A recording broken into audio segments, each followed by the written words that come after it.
ಹುಡುಗರು ರಜಾ ಇದ್ರೆ ಏನೇನು ಗೊತ್ತಾ ಮಾಡ್ತೀವಿ ನೋಡಿ, ವಿಡಿಯೋದಲ್ಲಿ ತೋರಿಸ್ತೀನಿ. ಹೆಲ್ಮೆಟ್ ಎಲ್ಲ ವಾಶ್ ಮಾಡಿ ಇಟ್ಟಿದ್ದೀನಿ, ಕೆಳಗಡೆ ಗಾಡಿನೂ ತೊಳ್ದಿ ಇಟ್ಟಿದ್ದೀನಿ, ಚೈಸ್ ಪ್ಯಾಕೆಟ್ ಎಲ್ಲ ಕ್ಲೀನ್ ಮಾಡಿ ಇಟ್ಟಿದ್ದೀನಿ, ಮತ್ತೆ ರೈಡಿಂಗ್ ಜಾಕೆಟ್ ಎಲ್ಲ ಕ್ಲೀನ್ ಮಾಡಿ ಇಟ್ಟಿದ್ದೀನಿ. ಓಕೆನಾ? ಇದು ಬಂದು ಹುಡುಗರು. ಹುಡುಗಿರು ನೋಡಿ, ಚಪ್ಪಲಿ ತೊಳಿಯೋದು, ನೈಲ್ ಪಾಲಿಶ್ ಹಾಕೋದು, ಮೆಹಂದಿ ಹಾಕೋದು.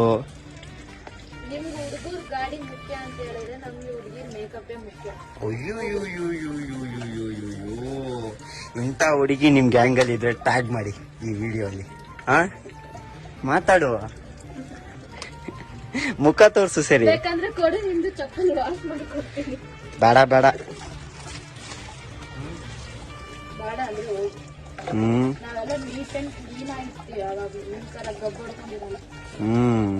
Okay okay. ಹುಡುಗರು ಹಾಕ್ತಾರೆ ಬಟ್ಟೆ, ಹುಡುಗರು ಹಾಕ್ತಾರೆ ಬಟ್ಟೆ, ಎಲ್ಲಾ ಹುಡುಗಿ ಮಾತಾಡೋದು ಒಂದೇ ಕತೆ. ಹೋಗ್ರಪ್ಪ, ಮುಖ ತೋರ್ಸಿಲಿ, ಮುಖ ತೋರ್ಸು, ಮುಖ ತೋರ್ಸು, ಮುಖ ತೋರ್ಸು.